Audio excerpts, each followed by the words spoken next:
I think the first time we sat down and talked about launch fishers, John was telling me, I've got this idea and I'm going to put it in the basement of the library in Fishers.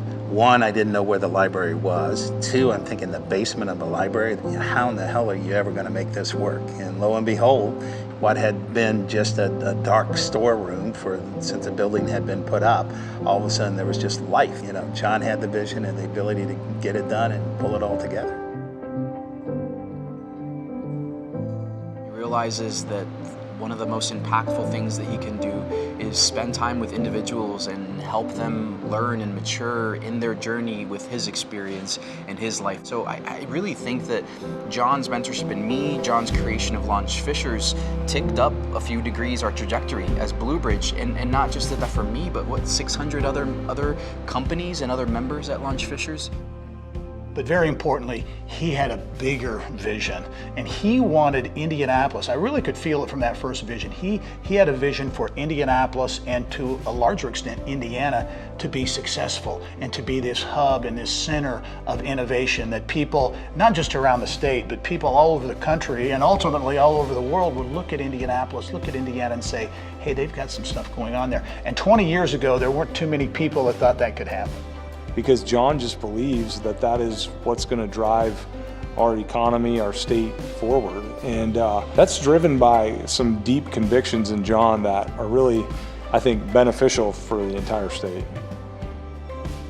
So the bad news was 2 weeks into my internship, the company shut down. Immediately after that, apparently there was an acquisition. All I know is the next week, I'm on the wish you side.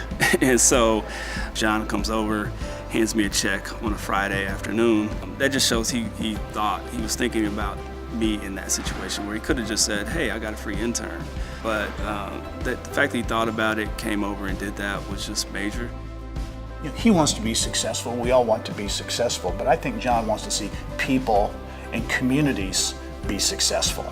And just the fact that if I introduce him to somebody, there's no doubt that he's going to be willing to help in some kind of way. I've never seen him not want to help somebody out. And I think that's one of the reasons why he's had a lot of success here in Indianapolis and Fishers. He has this insatiable curiosity and energy about him that's contagious. And I think that's what makes John unique in his ability to rally people to a cause.